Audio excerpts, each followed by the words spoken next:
Buenos días. En el nombre del Cristo, paz y salud en lo más profundo de vuestro ser, en vuestro corazón, en vuestro espíritu, en vuestra alma, para que así vuestras vidas sean plenas y prósperas. Amén. En esta mañana compartiremos con la audiencia una edición más de Superando Nuestros Límites. Vamos nosotros ya avanzando en este compartir y en esta difusión de la enseñanza crística y a través de grandes esfuerzos, del amor, de la dádiva de Dios, de la ayuda de todos esos seres cristificados y sacrificados en la humanidad, también en cooperación con las grandes jerarquías de los maestros que se han purificado y nos han hecho partícipes del conocimiento. En esa medida, aportamos humildemente un nuevo valor, un nuevo ladrillo para edificar nuestro templo interno, y que es una probabilidad, primero en palabra, segundo en comprensión y tercera en ejecución de esa palabra y de esa comprensión, que sería la práctica, que sería la vivencia, que sería la experiencia.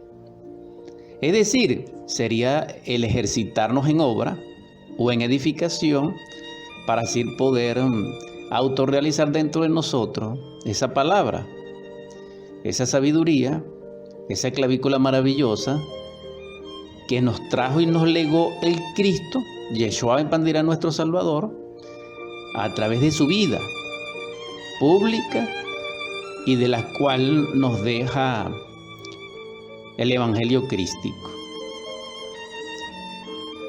Recordemos que Él nos dice que está obedeciendo a su Padre y de que trae la sabiduría del Padre y que del Padre es la verdad. Es decir, quien conoce al Padre, conoce al Hijo. Quien conoce al Hijo, conoce al Padre. Cuando Él nos dice la palabra conoce, nos está conectando con la clavícula fundamental, con la primieval y primigenia formulación para nosotros realizar dentro de sí su enseñanza. Entonces la enseñanza comienza con el autoconocimiento, pero existen diversidad de conocimientos. Básicamente, el conocimiento de la mente, el intelectual, el del ojo, y el conocimiento intuitivo, conscientivo, espiritual, de sabiduría, de inteligencia, del corazón. Cuando el Cristo nos habla del conocimiento, nos está hablando del conocimiento crístico, que es la gnosis del Cristo. También existe la gnosis del Padre, también existe la gnosis del Espíritu Santo. ¿Por qué gnosis? Significa conocimiento. Un conocimiento real, cognitivo. Es decir, un conocimiento que no solamente es literal, que no solamente es tradición, que no solamente es leyenda y mito, que no solamente es historia, que no solamente es un texto sagrado, sino que es una fórmula viviente que al ser aprendida, comprendida y manifiesta, nos hace partícipe de ese conocimiento real. Y eso es gnóstico y eso es crístico. Por eso Él dice en el Pista y Sofía, y quiero recordarlo, yo soy la gnosis del universo. Entonces todo tiene un conocimiento, porque todo es manifiesto como creación por la voluntad de Dios, que es el Padre Cósmico Común, que es el Logos Creador y que es la inteligencia solar, o lo que se conoce como el Sagrado Absoluto Solar, que es el Padre.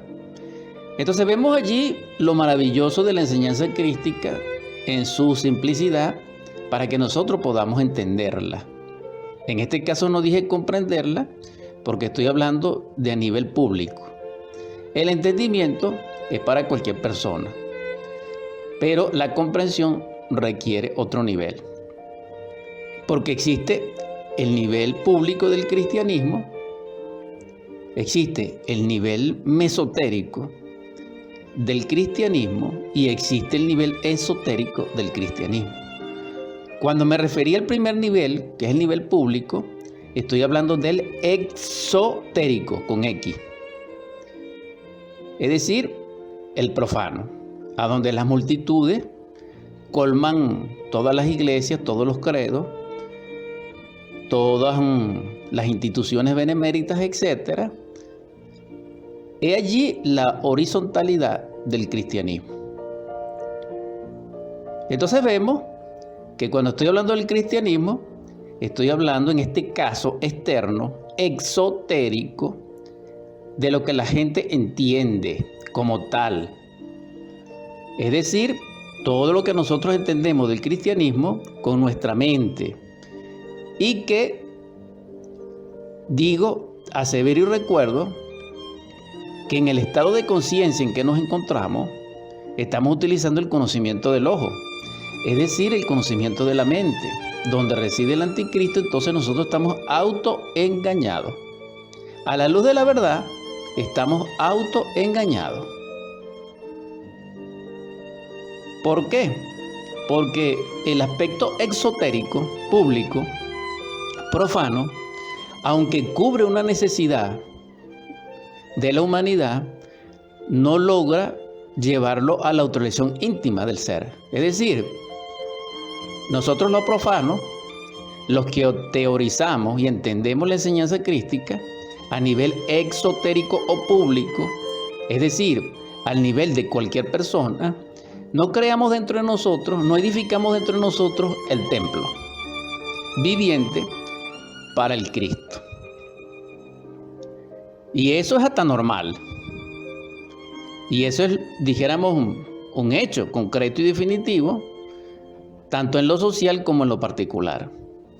Pero también existe otro nivel, que es el nivel del cristianismo, que está mucho más allá del entender y se refiere o nos conecta con el nivel, dijéramos, mesotérico o un nivel intermedio, que ya se utiliza en ese nivel vivencia crística, es decir, gnosis crística, es decir, conocimiento crístico auténtico, que no se fundamenta solamente en lo externo, en la información, en la racionalidad, en comparar los textos bíblicos y en las opiniones más o menos próximas de este o aquel líder, o de porque diezmamos o aportamos primicia o hacemos esto y aquello. No. Porque el aspecto mesotérico, aún siendo intermedio, todavía no es interno. Todavía no nos proporciona acceso directo a lo real, es decir, a la gnosis del Cristo, a la gnosis del Padre, a la gnosis del Espíritu Santo. O en otras palabras, al autoconocimiento del Padre, al autoconocimiento del Hijo, al autoconocimiento del Espíritu Santo. Pero existe también el nivel, quiero terminar allí con respecto al segundo nivel, que es el mesotérico, que allí también puede resplandecer un poco el nivel de creencia, porque todavía no hay conciencia pura del conocimiento real. Y en este caso creer nos lleva a nosotros al error, porque cuando se cree, se carece de fe, porque donde resplandece la fe, no se cree. Ahora, crear es otro asunto. Crear sí. Crear en el Cristo, sí. Eso es fe. Pero creer en el Cristo, no. Porque eso es, dijéramos, como una falacia del yo, es como un ardid intelectual interpretativo de una traducción de la enseñanza antigua, o es lo que podríamos llamar más o menos una expresión escéptica sesgada con un propósito nefasto de que la gente se desorientara con respecto al conocimiento auténtico para poderlo vivir. ¿Por qué? Porque cuando nosotros creemos, dudamos. Cuando nosotros, siempre pongo un ejemplo, cuando nosotros caminamos, no decimos creo que camino. Entonces, si le preguntamos a alguien, ¿nos vemos mañana? Creo que sí. Eso es una duda. Entonces, la duda no tiene nada que ver con la fe. Lo correcto en nombre de la verdad es la fe. Lo incorrecto en nombre de la verdad es la creencia. Repito, crear es diferente. Hecho esta aclaratoria, podemos ya mencionar un poco el conocimiento esotérico cristiano, que es la gnosis del Cristo. Por eso Pablo habla tanto del conocimiento crístico. Cuando nos contemplamos en ese nivel, ya no vemos las masas humanas, no. Ya no vemos grandes conglomerados, no. Ya vemos que con las manos contamos y sobran dedos. Porque en el cristianismo verdadero auténtico, perteneciente a los misterios de Melquisedec, rey del mundo, rey de Salem, rey de paz, sin padre ni madre, sin analogía, genealogía, como el Hijo del Hombre. Según esa iniciación es que se corresponde el nivel esotérico del cristianismo. Es decir, se trascendió el nivel público, se trascendió el nivel mesotérico y se accesó al nivel esotérico. A este nivel se necesita ser iniciado de los misterios crísticos.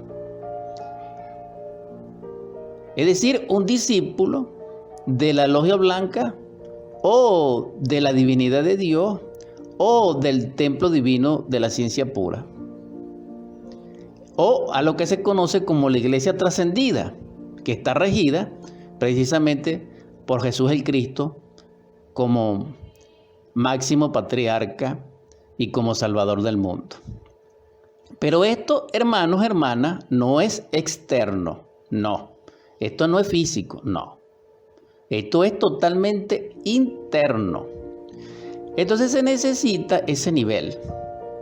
Ahora, quiero confirmar o configurar una acepción mayor en este análisis, ya que el aspecto exotérico del cristianismo y el aspecto mesotérico del cristianismo o el aspecto esotérico del cristianismo ha tenido 3 vehículos. Y quiero recordarlo. El primer vehículo de todo conocimiento verdadero, en este caso crístico o brahmánico, es decir, keteriano del Padre, se relaciona con el vehículo grande de la enseñanza que se conoce como Mahayana. El segundo vehículo se conoce como Hinayana. En estos ambos vehículos de expresión no solamente encontramos lo mesotérico y lo exotérico, sino que aquí encontramos todas las teorías, todas las formulaciones, el nivel de aprendiz, el nivel de aspirante, cierto nivel de compañero y cierto nivel de misterio. Estoy hablando de los misterios menores en este caso, a la luz del verdadero cristianismo y del conocimiento verdadero en Dios, de la ciencia pura. Entonces aquí nos encontramos con lo que es la interpretación del Espíritu Santo de las enseñanzas de la palabra y de la escritura. Aquí entonces aparece el espíritu de sabiduría, el espíritu de interpretación, el espíritu de amor, el espíritu de medicina y este espíritu que aporta los frutos a través de los ministerios, donde resplandece, dijéramos, la fe, el amor y la esperanza, y sobre todos ellos el amor. Pero, mucho más allá de la devoción, de la beatitud, mucho más allá de la caridad, etc., resplandece para trascendencia en sí y edificación del templo nuestro para Cristo dentro de nosotros, que es lo real, aparece el vehículo tántrico, que se conoce como Vajrayana.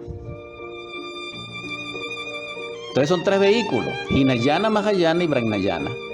Más o menos así se pronuncia, porque este es un lenguaje sánscrito de los antiguos hindúes, es decir, de esa tierra brahmánica que precedió a la India actual. Entonces, en esos textos sagrados, la enseñanza crística también resplandece, aunque el Cristo no se llame Yeshua Ben Pandirá, pero ellos lo conocen con otro nombre, pero en sí es el mismo logo, es la unidad múltiple perfecta como Vishnu. Y lo interesante de todo esto es que